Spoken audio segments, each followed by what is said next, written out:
Hello everyone.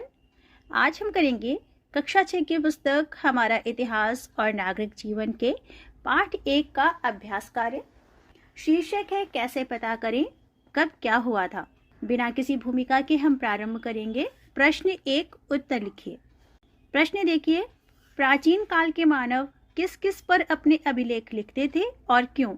आप उत्तर लिखेंगे।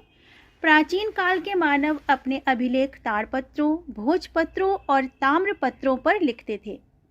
वे कभी कभी बड़ी शिलाओं, स्तंभों, पत्थर की दीवारों, मिट्टी या पत्थर के छोटे छोटे फलकों पर भी अपने लेख लिखा करते थे, क्योंकि उस समय कागज का आविष्कार नहीं हुआ था। अगला प्रश्न है, पाठ में आपने सम्राट अशोक के किस अभिलेख के बारे में जाना? उत्तर लिखेंगे। पाठ में हमने सम्राट अशोक के लुम्बिनी अभिलेख के बारे में जाना, जो रुम्मिनदेही अभिलेख का अंश है। यह अभिलेख पत्थर पर उत्कीर्ण है। अगला प्रश्न है, इतिहास लेखन में सिक्के एवं अभिलेख किस प्रकार सहायक होते हैं? लिखिए। उत्तर लिखेंगे। इतिहास लेखन में सिक्कों एवं अभिलेखों का काफी महत्व है। सिक्कों से तत्कालीन शासक का नाम, उनका समय, उस समय की कला तथा सिक्कों की धातु से आर्थिक स्थिति की जानकारी प्राप्त होती है। अभिलेखों से उस समय के राजा का नाम, शासनकाल, नीति कानून, लिपि, भाषा, साम्राज्य विस्तार, सभ्यता, संस्कृति आदि के विषय में पता चलता है। अगला प्रश्न है, मेगस्थनीज की पुस्तक का नाम क्या था? बहुत छोटा सा उत्तर है, मेगस्थनीज की पुस्तक का नाम इंडिका था।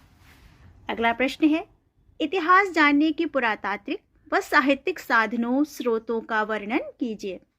इस प्रकार उत्तर लिखेंगे। पुरातात्विक और साहित्यिक दोनों स्रोतों से हमें इतिहास की जानकारी प्राप्त होती है।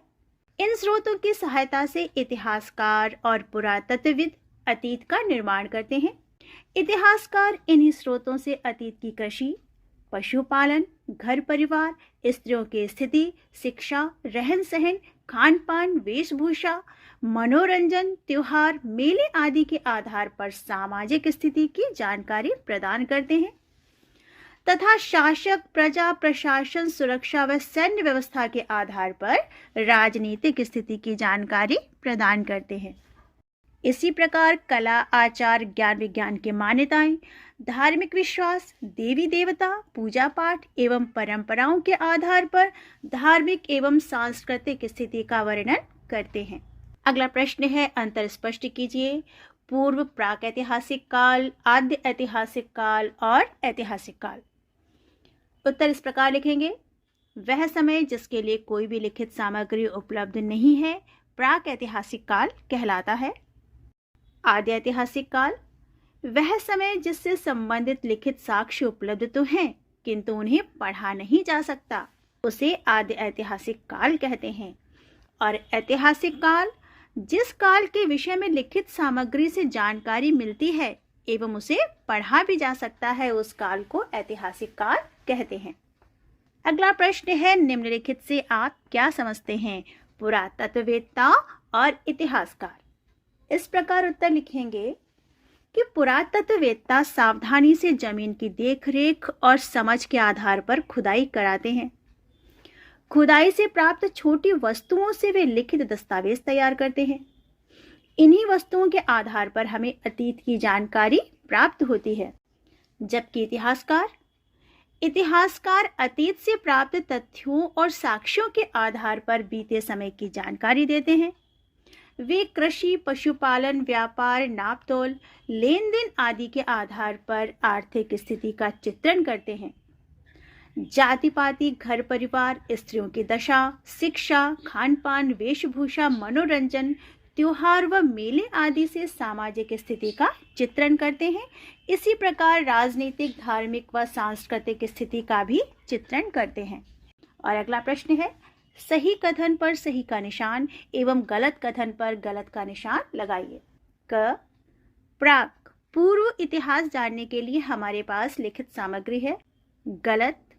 ख, प्राचीन काल के मानव कागज पर लिखते थे। गलत। ग, सिक्कों एवं अभिलेखों से भी ऐतिहासिक जानकारी मिलती है। सही। घ, राजतरंगिणी कौटिल्य चाणक्य की रचना है, गलत। ड़, वेद धार्मिक साहित्य है, सही। च, फायान मौर्य काल में भारत आया था, गलत। और अंतिम प्रश्न है, आप सारनाथ स्तूप देखने जा रहे हैं। स्तूप के बारे में आप क्या क्या जानना चाहेंगे? अपनी जानकारी के लिए कुछ प्रश्न बनाइए, उत्तर लिखेंगे। सारनाथ स्तूप देखते हुए हम उसके विषय में निम्नलिखित बातें जानना चाहेंगे। यह स्तूप किसने बनवाया था? सारनाथ का पुराना नाम क्या है? सारनाथ में कितने स्तूप हैं? सारनाथ स्तूप की विशेषता क्या है? सारनाथ स्तूप की खोज किसने की थी? और सारनाथ स्तूप का इतिहास क्या है? इतिहास में कुछ तिथियां ईसा पूर्व में होती हैं और कुछ ईस्वी में, और यही कंफ्यूजन का कारण बनती हैं। मैं आपको क्लियर कर दूं कि ईसा पूर्व का तात्पर्य है ईसा मसीह के जन्म से पहले का समय। इसे अंग्रेजी में बीसी अर्थात बिफोर क्राइस्ट लिखते हैं। इसी प्रकार ईस्वी को अंग्रेजी में एडी लिखा जाता है। एडी लैटिन भाषा के दो शब्द एनो डोमिनी से बना है। एडी का मतलब है ईसा मसीह के जन्म का वर्ष, अर्थात ईसा मसीह के जन्म के बाद की तिथियों में हम ईस्वी या एडी का प्रयोग करते हैं। उम्मीद है अब ये कंफ्यूजन दूर हो गया होगा। आइए और भी जानते हैं। महाभारत विश्व का सबसे बड़ा महाकाव्य है। लंदन स्थित ब्रिटिश म्यूजियम विश्व का सबसे बड़ा संग्रहालय है और अलेक्जेंडर कनिंघम को भारतीय पुरातत्व विभाग का जन्मदाता माना जाता है। तो इस अभ्यास कार्य को अपनी कॉपी में नोट डाउन कर लीजिए। खूब पढ़ाई करिए, जीवन में आगे बढ़िए। मिलेंगे नेक्स्ट वीडियो में, तब तक के लिए बाय बाय। जय जय श्री राधे।